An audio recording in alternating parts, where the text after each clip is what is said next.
누가복음 2장 36절에서 39절 말씀, 저와 여러분이 한 절씩 나눠서 읽겠습니다.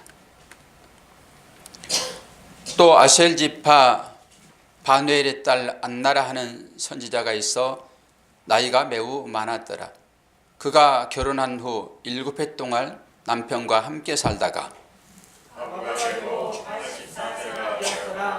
이 사람이 성전을 떠나지 아니하고 주야로 금식하며 기도하고 섬기더니 아침 때에 나와서 하나님께 감사하고 예루살렘에 속량을 바라는 모든 사람에게 그에 대하여 말하니라.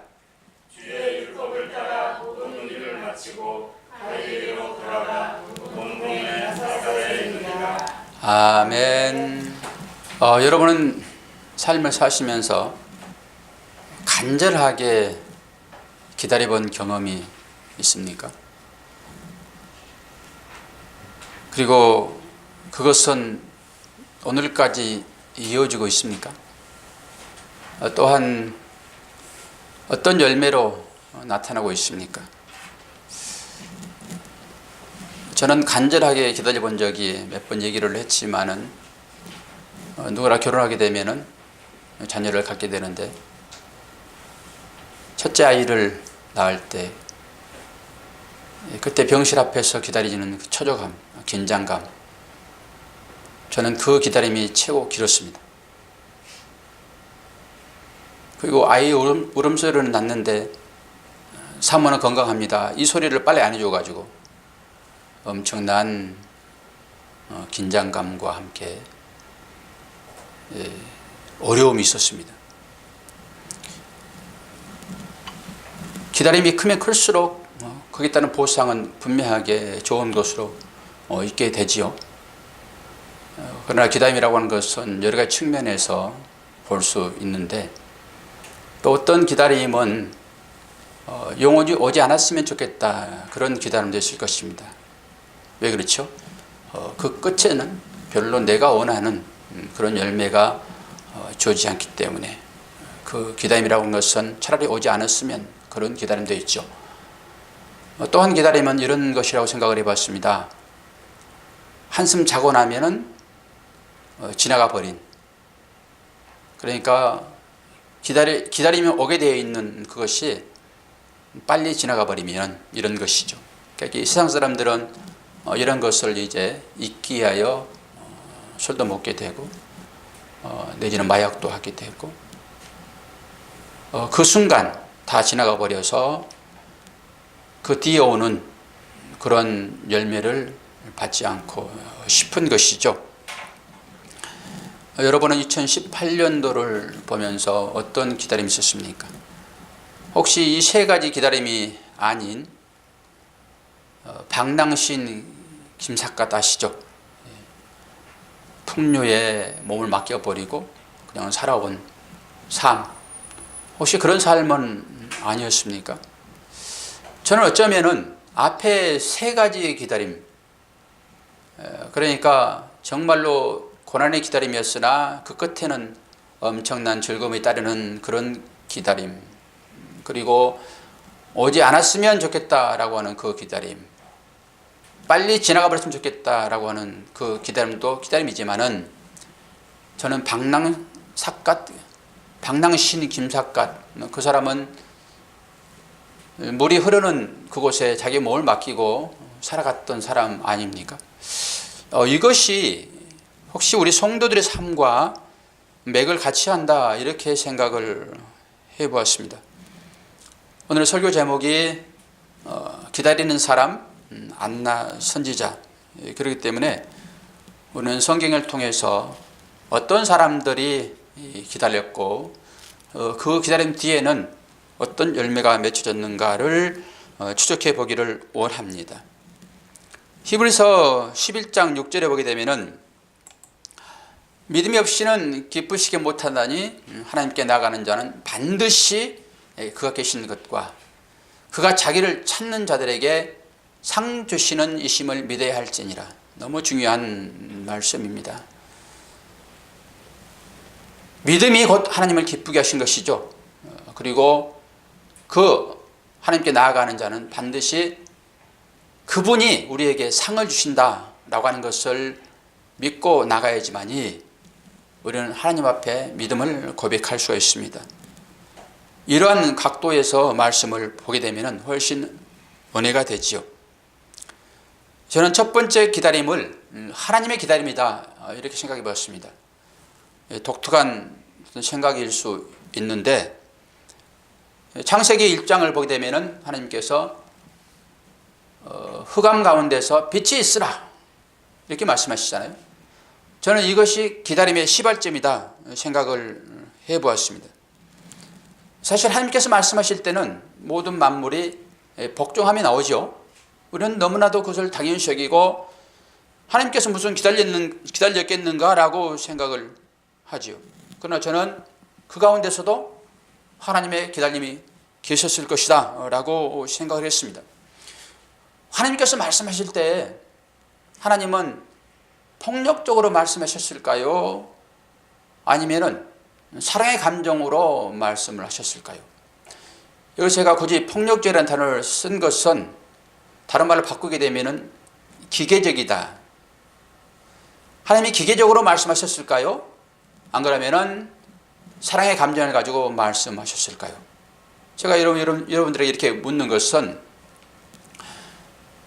디스프타초라는 방법입니다. 이것은 고대 신학자들이 주로 사용했던 방법이거든요. 그러니까 어떤 주제를 가지고 얘기를 하면서 질문과 대답, 즉 토론을 과정을 통해서 그 주제를 심화시키는 것입니다. 이건 저는 중요하다고 보고 있거든요. 신학자 중에서는 피터 룸바드 그런 사람도 있지만 우리가 익히 잘 알고 있는 사람을 볼 수 있는데 토마스 아퀴나스는 여러분 아시죠? 이런 기억하실 것입니다. 아마 이런 고대 신학자들이 이러한 방법으로 학문을 연구하고 주제를 심화시켜서 어떤 진리를 깨닫는 과정이었다. 그래서도 이 방법을 채택을 하여 설교 시간에도 제가 이런 걸 쓰는 것입니다. 다른 유대인들의 교육 방법 중에서 하브루타라는 소리를 좀 들어보셨죠? 하브루타는 1대1로 대화할 때 가능한 방법입니다. 그것도 또한 질문과 대답을 통해서 심화시켜 나가죠. 그러나 우리는 1대1이 아니잖아요. 그래서 설교 시간에 하는 방법은 디스푸타치오라는 그런 방법으로 제가 여러분들에게 질문을 하는 것입니다. 여러분들을 뭐 시험하고자 하는 뜻은 전혀 없기 때문에 제가 질문하고 거의 제가 답을 하죠. 그 여러분들이 답을 했을 경우에는 대부분 쉬운 대답들입니다. 하나님께서 우리들에게 믿음을 확인할 때 어떤 방법으로 믿음을 확인하겠습니까? 대답이에요. 어떤 말을 하는가 하나님은 그 입술만 보는 거죠. 제가 손녀를 봐서 어떻게 하면 손녀가 나를 보고 웃을까? 제가 온갖 아량을 다 떨거든요. 아니 아량이라 했다. 뭐라고 그러죠? 재롱. 온갖 재롱을 다 떱니다. 가끔 웃어주지 재롱 뜰 때마다 웃어주지 않아요. 걔도 걔 나름대로 기분에 따라서 하죠. 이걸 보면서 저는 하나님께서 우리를 보는 시각이 아니겠는가. 하나님은 우리의 어떤 행동 중에서 뭘 보냐? 입술을 보죠, 입술을. 어떤 고백을 하느냐예요. 하나님 앞에서 어떤 말을 하고 있느냐. 저는 이게 중요하다고 여기는 것은 사람은 말대로 사는 거거든요. 내가 어떤 생각을 하는가 그 생각이 말로 나오는 것이고 그 말은 곧 행동을 유발시킵니다. 그렇기 때문에 말은 중요하죠. 근데 신앙 고백은 우리가 말로 하잖아요. 그래서 마음으로 믿어 의에 이르고 입으로 신하여 뭘 받습니까? 구원을 받습니다. 구원은 말이라고 하는 행위를 통해서 구원받는 거예요. 그럴 때 그것을 행위라고 그러는 것이지 어떤 율법의 행위를 얘기하지 않지요. 오늘 우리는 안나 선지자를 얘기를 할 것이지만은 이 빛이 있으라라고 하는 이것을 기다림의 시발점이다라고 말씀을 드렸습니다. 하나님께서 말씀하실 때 당연히 그런 것들이 나와야 되겠죠. 그러나 저는 그 가운데서 분명하게 하나님은 기다리셨다라고 하는 거예요. 그걸 저는 사랑이 내포된 하나님의 명령이라고 봐요. 기계적이라고 했을 때는, 기계가 어떤 명령을 수행할 때는 그 기계가 그 어떤 시간이 정해져 있고 그 시간 안에 결과를 드러내야 됩니다. 그렇지 않게 되면 그건 오류라고 하는 거예요. 오류. 그래서 그걸 폭력적이라는 말을 썼고 제가 기계적이라는 얘기를 쓴 거예요. 하나님 능력이시기 때문에 모든 만물이 하나님이 한번 바라시게 되면은 그게 따라서 다 반응을 할 것입니다. 이것은 폭력이 아니고 기계적이 아니고 저는 사랑의 발로다라고 하는 거예요. 사랑의 발로다 했을 때는 분명하게 그 가운데는 기다림이 있었을 것이다. 우리는 이걸 전혀 생각을 해보지 않았죠. 그래서 설교를 준비하면서 기다림의 제일 시발점은 빛이 있으라. 그러겠구나. 하나님도 간절한 마음으로 기다리시겠구나 우리를.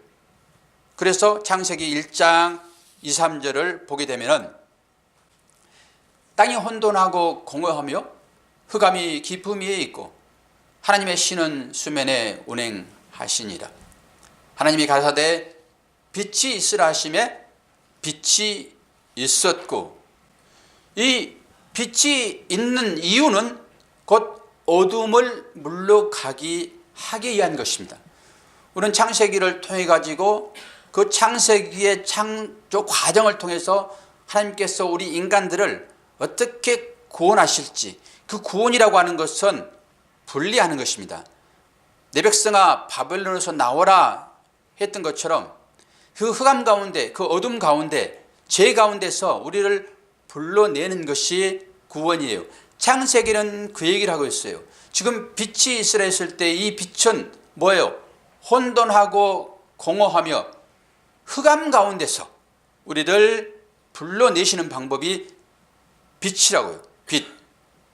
그 빛을 하나님께서 말씀하실 때 우리는 즉각적으로 빛이 있었겠지만은 그 가운데는 하나님의 간절한 기다림의 마음이 있었을 것이다 라고 하는 것입니다.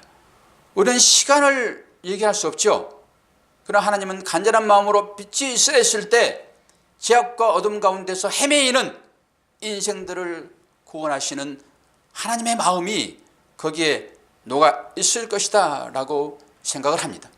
그 하나님의 빛이 있으라 라고 하는 그 말씀이 오늘 이 순간에도 계속 이어지고 있는 것입니다. 우리의 삶을 보게 되면은 창세 전에 빛이 오기 전의 상태가 사실 우리의 삶과 비슷해요. 그 삶 가운데서 하나님께서 오늘 또 그 창조기사에 나온 것처럼 빛이 있으라라고 하시며 우리를 그 어둠에서 끌어내고 싶으시는 하나님의 마음이 오늘 또 계속 진행되어지고 있고, 그것을 저는 하나님의 기다림이다 이렇게 생각을 해보았습니다. 하나님 나라로 우리를 불러서 그 나라에 들어가게 하시고 싶은 하나님의 말씀, 이게 쌓이는 것인데 이게 빛이 있으라라고 하는 것이에요. 그 기다림의 시작이 빛을 통해서 어둠을 분리하시듯 그렇게 분리로 드러난다라고 하는 것입니다. 그러면 창세기에서 우리가 다시 한번 그 흑암 가운데 있던 사람들을 하나님께서 분리해내는 모습을 창세기 12장에서 우리는 확인할 수 있습니다. 창세기 12장 1절에서 2절입니다. 여호와께서 아브라함에게 이르시되 너는 너의 본토 친척 아비 집을 떠나 내가 내게 지시할 땅으로 가라. 내가 너로 큰 민족을 이루고 내게 복을 주어 내 이름을 창대케 하리니 너는 복의 근원이 될지라. 우상 숭배에 사실 쩌들어 사는 아브라함이었잖아요. 어디서 그걸 느낍니까? 아브라함의 아버지는 우상을 조각하여 팔아서 생계를 유지한 사람이에요. 그 아버지 밑에서 뭘 배우겠습니까? 당연히 그걸 배웠죠. 그러면 그 아들이 똑같이 그 일을 하고 사는 것이죠. 저 지난번에 설교했지만은 우리의 부모는 어디에서 자녀를 교육할 것인가? 저는 말로는 되지 않는다라고 결론을 내렸어요. 요즘 아이들이 부모 얘기를 듣습니까? 들어도 귓등으로 흐르고 말죠. 어디에서 우리 아이들을 변화시킬 수 있는 교육이 나오냐? 저는 그래서 등이라고 봐요. 등을 보여주는 것이지 말로 해가지고 아이들을 가르칠 방법이 없습니다. 또 아이들은 믿지도 않고요. 아이들이 돌아올 때 내가 어디에 있을 것인가는 너무 중요해요. 아이들이 분명하게 깨닫고 돌아올 것이거든요. 그랬을 때 어디에 내가 있어야 할 것인가? 네, 금요 기도회 때 이런 말씀을 드렸습니다. 예수님께서 십자가에 달려서 죽으시고 무덤으로 들어오셨잖아요. 무덤으로. 근데 무덤이 예수를 녹였나요? 그러지 않았습니다. 무덤이 예수를 절대 삭히지 못했다고요. 요나가 큰 고기의 뱃속에 들어갔었을 때 그 고기는 요나를 소화하기 위하여 소화액을 엄청 부어대지 않았겠습니까? 그런데 불구하고 요나는 거기에서 소화되지 않았어요. 왜 그렇습니까? 거기에 생명이 있기 때문에 그래요. 생명은 절대적으로 죽음이 그를 어찌할 수 없습니다. 우리에게도 생명이 부어진 바 됐고 우리 자녀들에게도 그 말씀이 곧 생명 아닙니까? 그 말씀이 우리 자녀들의 심령에 박혀 있는 거라고요. 그렇기 때문에 지금 당장 우리 아이들이 우리가 보는 시각에 믿음을 살지 않지만은 절대 악한 것들이 우리 아이들을 만지지도 못할 거라고요. 그래서 그런 기대감을 가지고 아이를 지그시 봐달라고 제가 말씀을 드린 것이고, 우리 아이들이 그런 진리를 깨달을 때, 돌아갈 때 어디로 갈 것인가? 그것은 부모가 있는 것으로. 왜요? 우리 자녀들은 아직 아이니까. 아이는 부모님만 찾게 되어 있어요. 다른 사람을 찾지 않는다니까요. 부모가 진리예요, 아이들에게는. 그래서 엄마 품으로 달려가는 것입니다. 그때 내가 어디에 있었을까는 너무나도 중요하죠. 오늘 하나님께서 빛을 통해서 말씀하시고 아브라함을 그 제약 가운데서 부르신단 말입니다. 그런데 아브라함을 부르실 때 바로 아브라함이 응답해가지고 네 하나님 제가 아버지의 뜻대로 하겠습니다 그렇게 얘기했을까요? 저는 아브라함이 많은 고민을 했을 것이라고 생각합니다. 아브라함도 우리의 마음과 비슷해요. 우리도 뭔가 결과가 나타나지 않는 것에 대하여 뭐할 수 있습니까? 아무리 청사진을 들이밀고 이 일을 하게 되면은 이런 결과가 맺어질 것이다 아무리 얘기를 해도 우리는 안 믿잖아요. 그 길을 안 가잖아요. 아브라함도 마찬가지예요. 그리고 그 증거가 어디서 나타나냐 그러면은 하란 땅에서 아브라함이 머물러 버립니다. 처음부터 믿음이 있었다 하게 되면은 하나님이 지시할 땅으로 쭉 가야지요. 이 중간에 뭐 뭡니까? 그때 하나님이 나타나시는데요. 거기에서 아브라함 아버지가 죽습니다. 물론 어떤 상황이었는지는 우리는 자세히 알 수 없습니다. 그러나 그것을 우리는 믿음으로 볼 수 있어야 돼요.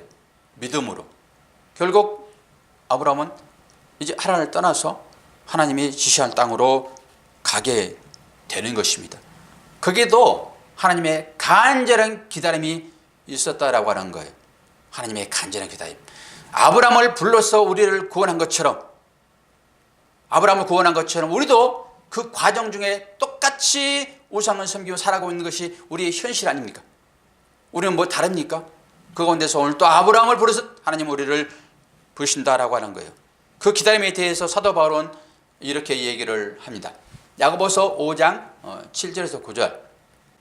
그러므로 형제들아 주의 강림하시기까지 길이 참으라. 보라 농부가 땅에서 나는 귀한 열매를 바라고 길이 참아 이른 비와 늦은 비를 기다리나니 너희도 길이 참고 마음을 굳게 하라. 주의 강림이 가까우니라. 형제들아 서로 원망하지 말라. 그리하여야 심판을 면하리라. 보라 심판자가 문 앞에 서 계시니라. 우리 요한계시록 배웠잖아요. 3장 20절. 주께서 문 밖에서 기다리는 것은 곧 심판이 임박했다라고 하는 것을 보여주는 거예요. 이것을 지금 야고보서에 똑같이 얘기를 하고 있습니다. 심판자가 지금 문 밖에서 문만 확 여면 끝입니다. 이 정도로 급박하다고요. 이 정도로. 그렇기 때문에 우리는 이 시점에서 늘 생각을 하셔야 됩니다. 내가 이 문을 벗어나게 되면 주님이 그 문에 재림주로 혹시 기다리지 않겠는가? 그러면 오늘 현실이 정신이 활짝 나게 되어 있습니다. 오늘 말씀의 제목처럼 우리는 안나라는 사람을 이제 보게 될 텐데요. 누가복음 2장 25절 39절. 안나 바로 앞에 우리가 전문을 읽지 않아서 25절부터 39절까지 말씀을 다 봐야 되는데 제가 뒷부분만 봤습니다. 앞부분이 이런 말씀이 있습니다.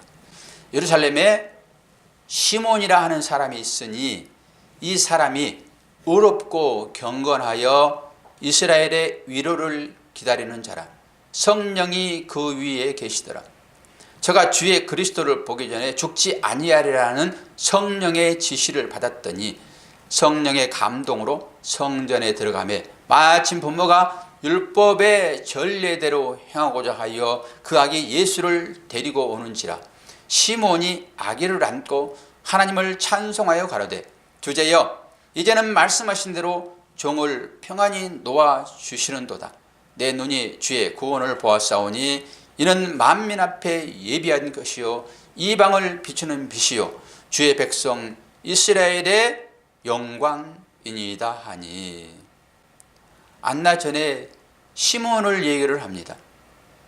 이 시므온은 이스라엘의 위로를 기다리는 자다 이렇게 얘기하고 있습니다. 그러니까 시므온의 삶은 온전히 개인적인 삶에서 이스라엘에 가는 그 나라를 대망하며 살아가는 자였습니다. 어떤 약속을 받습니까? 저가 주의 그리스도를 보기 전에 죽지 아니하리라. 이런 성령의 약속들을 받습니다. 여러분은 어떤 약속을 받으셨습니까? 여러분은 기다리는 대림절을 우리가 생각하면서 어떤 약속을 받았기에 촛불을 지금 3개씩 밝히면서 예수님을 기다리겠습니까? 이 촛불이라고 하는 것은 우리가 얼른 생각하게 되면은 자기 자신을 불태워서 주의를 밝히는 자기 희생 정도로 생각하지만은 우리는 그 정도로 보질 않습니다. 이 촛불을 생각하면서 우리는 열처녀의 비유를 생각하셔야 됩니다.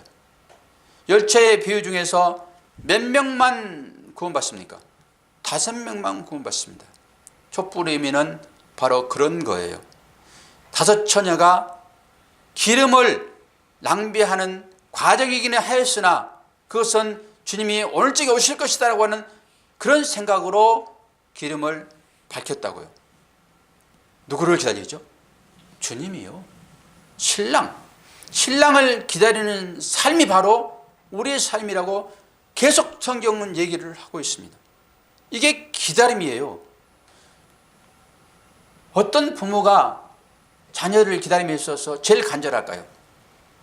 저는 옛날에 저희 이종 사촌 형도 올람에 파병돼서 갔다 왔는데 그때 올람에서 이제 근무를 마치고 오면서 그 따블박이도 엄청난 물량들을 가져왔어요. 군소품들을.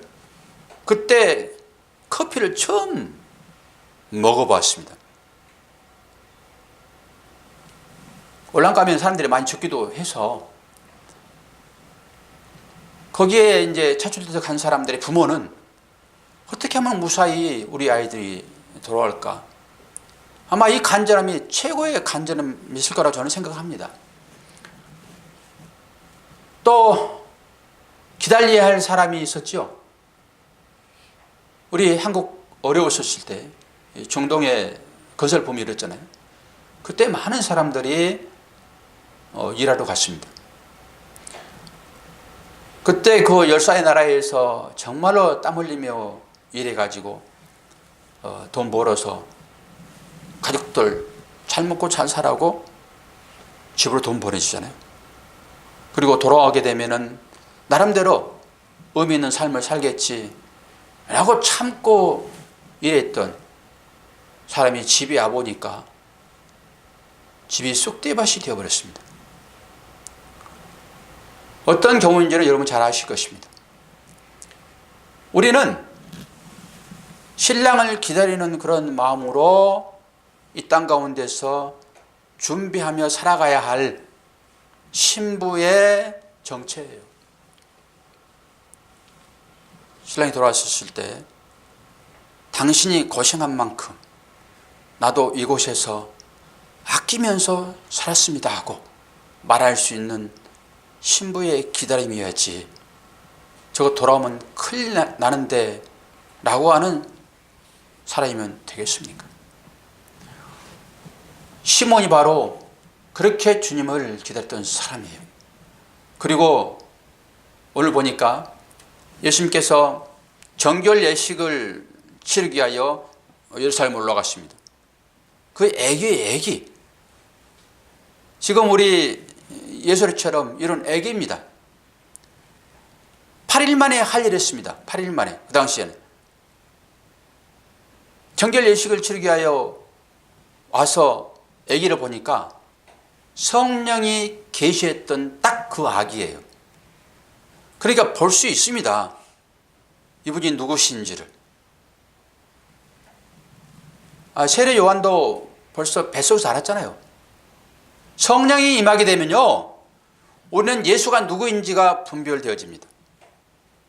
그 아기를 어떻게 예수로 인식했겠습니까? 이 시몬이 간절하게 기다렸기 때문에 성령이 그걸 얘기를 해줬겠죠. 그러면서 축복을 합니다. 또 한 사람의 기다림이 바로 오늘 설교의 제목이지요. 36절 보겠습니다. 또 아셀지파 바누엘의 딸 안나라 하는 선자가 있어 나이 매우 늙었더라. 그가 출가한 후 7해 동안 남편과 함께 살다가 과부된 지 84년이라. 이 사람이 성전을 떠나지 아니하고 주에 금식하며 기도함으로 섬기더니 마침 이때에 나와서 하나님께 감사하고 예루살렘의 구속됨을 바라는 모든 사람들에게 이 아이에 대하여 말하니라. 주의 율법을 쫓아 모든 일을 피하고 갈릴리로 돌아가 본 동네 나사렛에 이르렀다라고 하는 것이죠. 여기 보십시오. 이 과부는 지금 몇 년 동안 주님을 기다렸죠? 84년입니다. 그런데 이 과부가 혼인하는 기간은 몇 년입니까? 7년. 7년을 혼인하고 살고 남편이 죽고 84년을 금식하며 기도하며 오직 메시아를 대망하고 살았다라고 하는 거예요. 그럼 84년에다가 7년을 더하면은 91입니다. 91. 그런데 태어나면서 바로 결혼했습니까? 최소한 결혼할 나이는 12살 이상 돼야 결혼합니다. 그러면 100세 가까운 여인이라고 봐야 돼요. 이 결혼 시간은 한 7년. 나머지 삶은 오직 예수 그리스도, 메시아만을 기다리는 삶이 이 안나의 삶이었어요.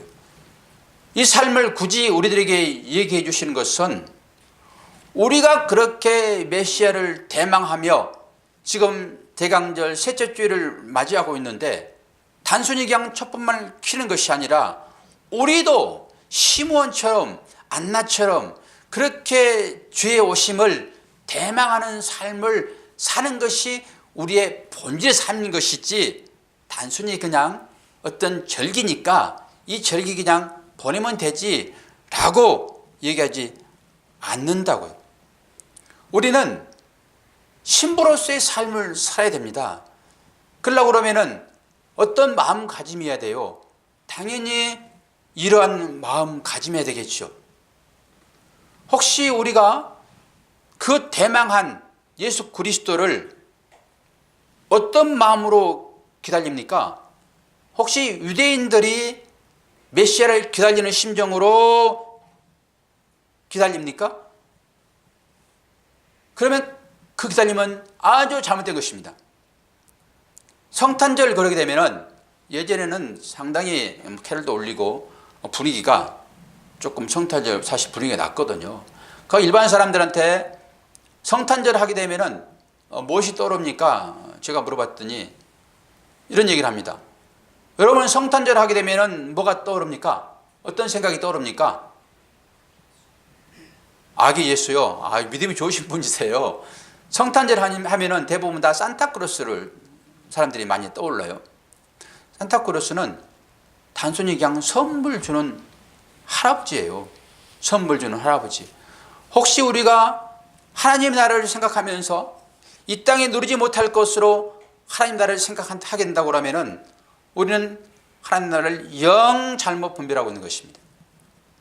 하나님 나라에 가는 것은 이 땅 가운데 삶이 힘들고 어려워서 도피자로 하나님 나라를 생각하게 되면은 실망하게 될 것입니다. 왜 하나님 나라를 우리는 소망하죠? 그곳에 누가 계셨어요? 하나님이 계시기 때문에.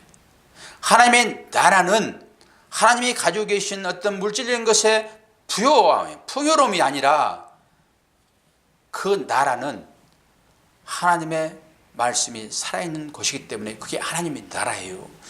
우리가 하나님 나라를 살지 못하는 것은 왜 하나님 나라를 살지 못합니까? 하나님 말씀에 순종하지 못해서 그래요. 하나님 말씀에 순종하지 못하고 어때요? 내 나라를 살기 때문에 그래요. 하나님의 나라의 삶이라고 하는 것은 어떤 삶입니까? 아들 낳는 삶이에요, 여러분. 하나님 나라의 삶은 아들 낳는 삶입니다. 여러분이 하나님 나라를 살면서 그 낳는 그 아들은 곧 믿음이에요, 믿음. 그런데 그 아들이 나를 닮게 되면은 그 신랑은 곧 나입니다. 낳는 아들이 나를 닮았다 그러게 되면은 그 신랑은 나라고요. 여러분들은 자신과 결혼하는 거예요. 그러나 우리는 신부된 자로서 아들을 믿음을 낳는데 그 믿음의 아들이 누구를 닮아야 할까요? 예수를 닮아야죠. 그래야지 그 아들이 아버지가 예수인 거예요. 그런데 내가 봤더니 이게 나를 닮았어. 그러면은 그 신랑은 나입니다. 이게 우상숭배예요. 우상숭배. 제가 한 3개월, 2개월 전에 우리 집에 감이 상당히 많이, 혹시 여러분도 감 좀 가져가시나 모르겠어요. 좀 시간을 보내고 그 감이 달콤하기를 기다리는데 이 감이 영 떫어가지고, 여러분 이런 말이 있죠. 시거든 떨지나 말지. 신 것보다 떫은 게 더 못 먹습니다. 떫으면 어떻게 하죠? 먹다 떫으면 뱉어버립니다. 그런데 저는 아깝다 해가지고요, 그걸 집어 삼켰습니다. 그런데 속에서 딱 넘어가지 않고 목에 걸리는데요, 야, 이러다 죽을 수도 있겠네라고 하는 긴장이 딱 들어오는 거예요. 그래서 제가 조심스럽게 물을 가지고 조금씩 좀 남겼습니다. 물 걸리면 또 죽을 수 있잖아요. 얼마나 공포가 찾아왔는지 그게 떫은 맛입니다. 그래서 요즘은 놀러 가면서 이제 먹는데요, 이쪽 방이 되게 지금 싸늘해가지고 이게 익지를 않습니다. 그래서 몇 개를 가지고 이제 이쪽 우리가 잠자는 방으로 옮겨놨더니 물렁물렁해집니다. 그랬더니 이제 먹을 맛이 납니다. 그러면서 제가 생각했습니다. 저는 이 모든 사물을 통해서 진리를 발견합니다. 그러니까 여러분들도 그렇게 생각하세요. 이 말씀을 통해서 직접 하나님 뜻을 분별하면 좋겠으나 여러분 주로 말씀을 잘 안 읽으시잖아요. 그러면은 이 삶을 통해서 우리는 분명하게 진리를 볼 수 있습니다. 여러분, 떫은 것은 정말로 먹을 수 없습니다. 신 것은 그냥 인상을 쓰고서라도 넘기면 돼요. 떫은 것 여러분 조심하십시오. 딱 걸려버립니다. 이 떫으면 뱉으셔야 돼요. 그런데 제가 깨달은 것이 너무 달콤한 것들을 이제 먹기 시작하는데요. 그러면 이 달콤함이 어디서 왔지? 라고 생각했어요. 어디서 왔지? 어디서 왔을까요? 새로 찾아왔을까요? 달콤함이? 떫은 것이 변해서 달콤한 된 거예요. 저는 과학적으로 증명을 할 수 없으나 떫은 맛이 없어진 것은 곧 그것이 달콤함으로 변했다라고 하는 거예요. 그럼 뭘 생각해야죠? 여러분, 인생이 떫음만 내는 인생들이 참 많이 있습니다. 내 자신을 살펴보아도요, 참 떫은 모습이 있어요. 그리고 주위의 사람들을 봐도 정말로 식어든 떨지나 말지 신 것보다 더한 떫음들이 삶 가운데 있단 말입니다. 그러면 여러분, 그 떫은 맛이 단맛으로 바뀌려고 그러면요, 기다리셔야 돼요. 그리고 따뜻한 바람으로 그걸 녹여야 돼요. 이게 핵심입니다. 다 잊어버리더라도 이거 하나는 꼭 여러분 챙기셔서 여러분의 삶으로 적용하시기를 바랍니다. 기다림은 이런 거예요. 어떤 마음으로 여러분 주님을 기다리겠습니까? 어떤 마음으로? 그러나 기다림이라고 하는 이 의미는 이 떫은 맛이 변하여 단맛이 되는 것이지 단맛이 다른 데서 찾아오지 않는다라고 하는 거예요. 기다릴 때만 단맛이 납니다. 떫다고 버리게 되면 여러분 영원히 단맛은 경험하지 못할 것입니다. 저도 그 단맛을 한번 경험하고 싶어요 하신 분 살짝 한번 손 들어보세요. 두 분 들었습니다. 제가 잘 익혀가지고 다음 주 갖다 드릴게요. 그거 이렇게 눌러봐가지고 딱 물렁할 때 몇 개 안 돼요. 한 개밖에 없어요. 2개 정도. 그러면 제가 먹거든요. 그거 딱 2개 잘 해가지고 드릴게요. 그게 원래부터 단맛이 아니라 떫은 것이 단 거예요. 여러분 삶 가운데 떫다고 여러분 버리지 마십시오. 그것이 기다리게 되면 단맛이 될 것입니다. 우리가 주님을 기다리는 것도 똑같아요. 우리 삶에 다양한 떫은 것들 있잖아요. 그것은 곧 단맛을 알게 하게 하여 하나님께서 우리들에게 주신 맛인 것이지, 그것을 깨닫지 못하고 여러분 다 버리게 되면 계속 주님은 여러분들에게 떫은 감 줄 거예요. 그게 변하여 단맛 되는데 그거 버리게 되면 영원한 단맛은 없어요. 계속 떫은 맛맛 보게 될 것입니다.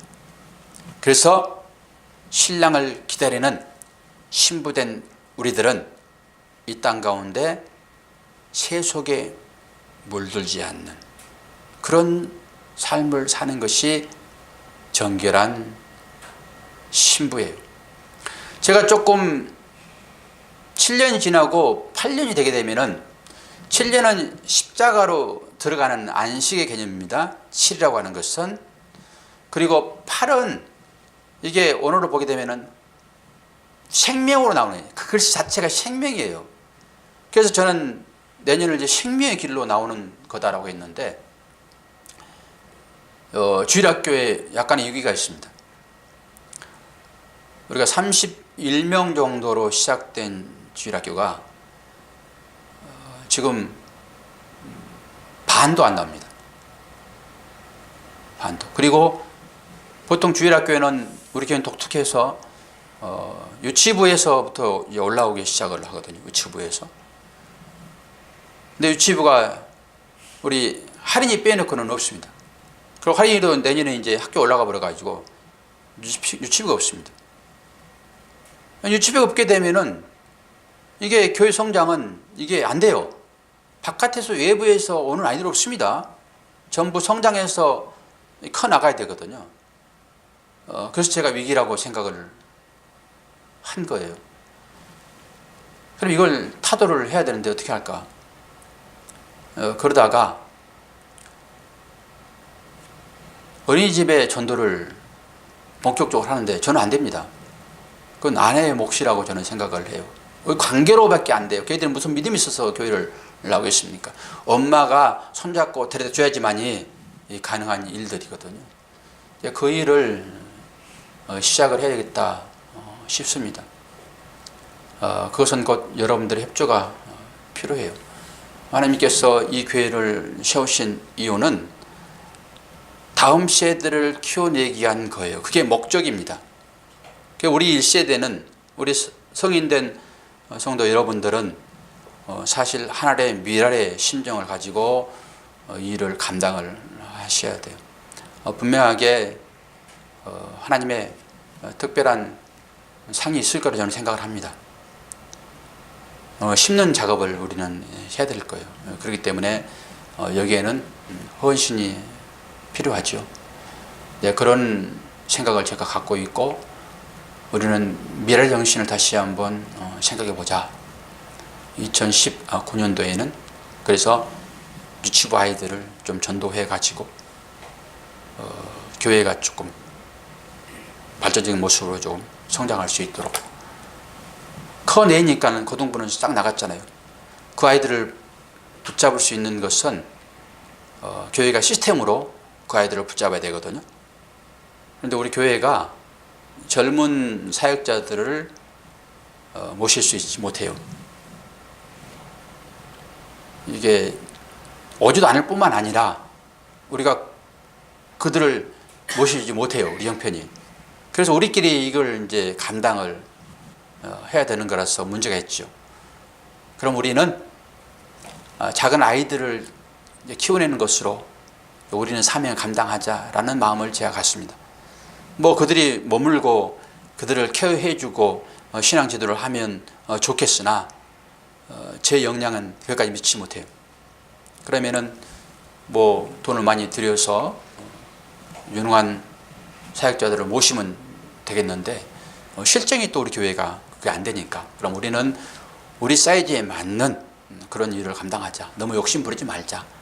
그래서 기존 유입될 수 있는 그걸 통로로 삼아서 그쪽에 좀 마음을 쓰자라는 생각을 아내와 제가 해보았습니다. 여러분, 이 일에 기도해 주시고 적극 협조해 주셔서 교회가 하나님께서 기뻐하시는 그 일을 감당할 수 있도록, 그렇게 할 때 우리는 그것을 기다리는 자들의 믿음 생활이다 라고 정의를 해봅니다. 여기에 적극적으로 협조하셔서 하나님 기뻐하시는 그런 신부의 삶을 살도록 합시다. 기도하겠습니다. 하나님 아버지, 하나님 은혜를 감사합니다. 대강조 셋째 주일을 우리들이 보내면서 과연 주님을 맞이하고자 하는 우리의 마음이 어떤 마음이어야 될지를 고민해 보았습니다. 우리의 상황은 녹록지 않습니다. 그러나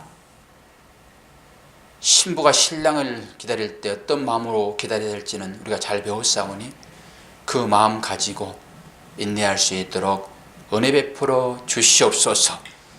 오늘도 육체적으로 여러 가지 어려움 가운데서 함께하지 못한 사랑하는 자녀들, 아버지 하나님, 오늘 예배 가운데 함께 하셨던 그 성령께서 그들의 마음도 지켜주셔서 아버지 하나님 고침바 되어지게 하시고 은혜 가운데 살아갈 수 있도록 축복하여 주옵소서. 감사드리며 예수 그리스도 이름으로 기도하옵나이다. 아멘.